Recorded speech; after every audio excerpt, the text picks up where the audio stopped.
أعوذ بالله من الشيطان الرجيم. بسم الله الرحمن الرحيم. ثم أفيضوا من حيث أفاض الناس واستغفروا الله إن الله غفور رحيم. ثم پھر افیضو تم لوٹو، ثم افیضو پھر تم لوٹو، من حیثو جہاں سے افاض لوٹے، الناس لوگ، من حیثو افاض الناس جہاں سے لوٹے لوگ، یعنی قریش کو مخاطب کر کے کہا جا رہا ہے کہ تم لوگوں نے اپنے لیے جو علیحدہ لوٹنے کی جگہ بنائی ہوئی تھی، وہ اپنی نسلی تفاخر کی بنا پر تم لوگ نے اپنے مقامات خود مقرر کیے ہوئے تھے، ان کو چھوڑو اور اللہ کے حکم کے مطابق جس طرح باقی لوگ جہاں سے لوٹتے ہیں، یعنی مزدلفہ جا کے وہاں سے پورا مینا جا کے مزدلفہ جا کے اور عرفات جا کے سارے طریقوں سے مطابق حج مکمل کر کے جہاں سے لوٹتے ہیں، اس طریقے کے مطابق تم بھی مینا سے عرفات جاؤ، عرفات سے مزدلفہ جاؤ، اور پھر اس کے مطابق مشعر حرام سے، جیسا کہ پچھلی آیت میں بتایا گیا تھا کہ پاؤں بیٹھ کے اللہ کا ذکر کرو،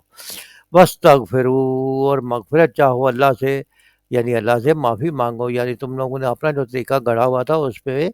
بھی توبہ استغفار کرو کہ یہ تم نے اپنی صرف ایک نسلی تفاخر کی بنیاد پر کہ ہم قریش ہیں اور ہم اتنا آگے نہیں جائیں گے، درمیان میں رک جاتے تھے اور کہتے تھے وہاں جائیں، اور لوگ آگے جا کے ہو کے آئے مینا عرفات سے، تو قریش کو بتایا گیا کہ نہیں، تم کوئی علیحدہ قوم یا تم کسی قسم کا علیحدہ جو ہے وہ تمہارے لیے قانون نہیں ہے، تمہارے لیے بھی وہی قانون ہے جو عام لوگوں کے لیے ہے۔ ثم افیضوا من حیث افاض الناس، پھر اے قریش وہاں سے تم لوٹو جہاں سے لوگ لوٹتے ہیں، واستغفر اللہ اور اللہ سے معافی مانگو، ان اللہ غفور الرحیم، بے شک اللہ بخشنے والا مہربان ہے۔ سورۃ البقرہ کی آیت نمبر 199 199 کا ترجمہ پڑھا گیا ہے۔ مفہوم اس آیت کا یہ ہے، پھر جہاں سے اور سب لوگ پلٹتے ہیں وہیں سے تم بھی پلٹو اور اللہ سے معافی چاہو، یقیناً وہ معاف کرنے والا اور رحم فرمانے والا ہے۔ اس سے پچھلی آیات میں ذکر کیا گیا تھا کہ حج کے جو آداب ہیں وہ کیا ہیں، اور حج کے لیے تم عرفات میں جاؤ، پھر مشعر حرام تک جاؤ، ذکر اذکار کرو، اللہ کو یاد کرو، اور یہاں پہ آ کے اس بات کو آگے بڑھاتے ہوئے قریش سے خاص طور پر بتایا جا رہا ہے کہ جہاں سے سب لوگ پلٹتے ہیں وہیں سے تم بھی پلٹو۔ یہاں پہ اللہ تعالیٰ نے قریش کے فخر و غرور کا بت پاش کر دیا ہے۔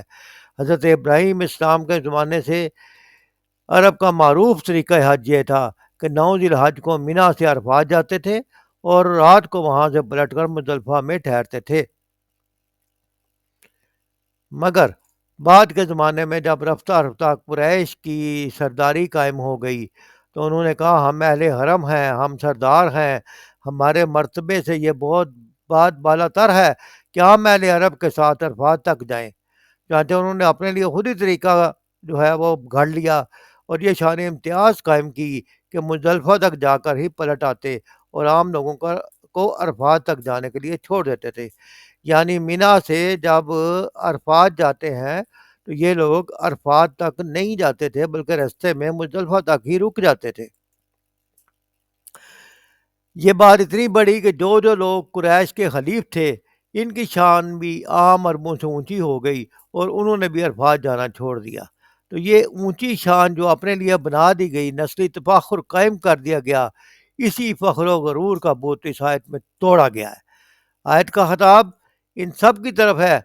آئندہ بھی اس قسم کے امتیازات اپنے لیے مخصوص کرنا چاہے، لہٰذا آئندہ بھی کسی کو کسی قسم کا نفسی تفاخر جائز نہیں ہے، اور اس بات کو خطبۃ الوداع میں بھی بڑی تفصیل سے بیان کر دیا گیا کہ کسی کو کسی پر کوئی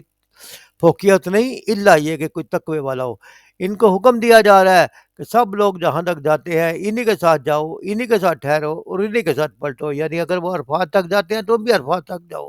اگر وہ عرفات کے ساتھ سے پلٹتے ہیں مغرب کی نماز ہونے کے وقت،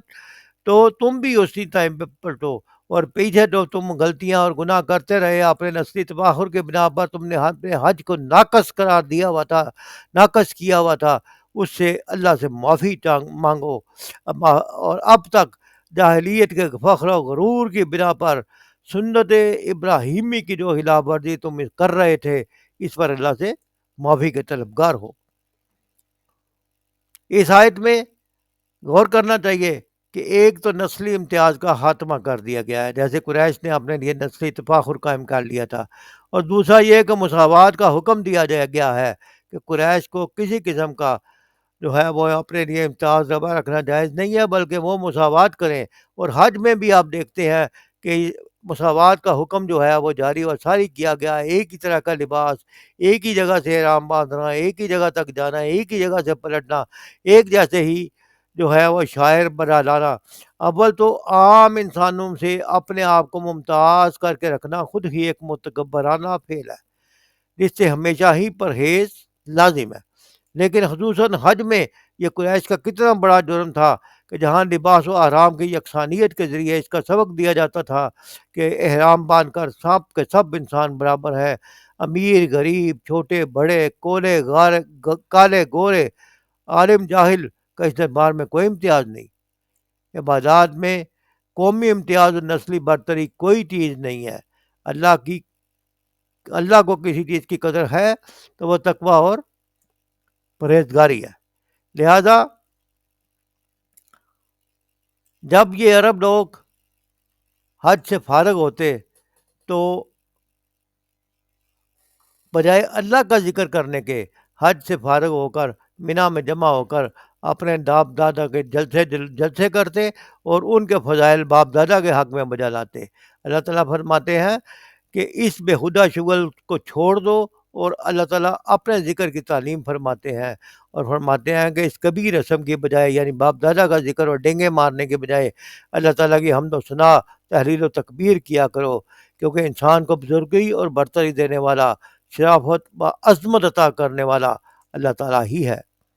اس لیے ہر قسم کی تعریف حمد و ثنا اسی کے لیے مخصوص ہونی چاہیے۔ اللہ تعالیٰ سے دعا ہے کہ اللہ تعالیٰ ہمیں شعائر اسلامی کا احترام کرنے اور اللہ تعالیٰ کے احکام کی پیروی کرنے کی توفیق عطا فرمائے، تاکہ ہم اللہ تعالیٰ کے احکام کو عمل کر کے دنیا میں بھی اللہ تعالیٰ سے معافی طلب کرتے ہوئے آخرت میں سرخرو ہو سکیں، اور نسلی تفاخر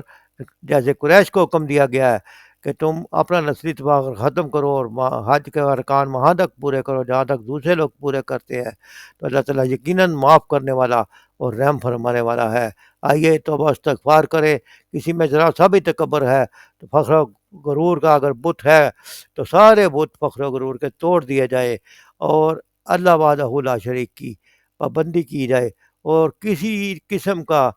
اپنے لیے امتیاز برقرار نہ رکھا جائے، اور اللہ تعالیٰ نے مساوات کا جو حکم دیا ہے اس کے مطابق عمل کرتے ہوئے اللہ تعالیٰ کے احکام پر ہر بندہ اپنے آپ کو اللہ تعالیٰ کے احکام کے آگے سر تسلیم ہم کر دے۔ وما علینا الا البلاغ۔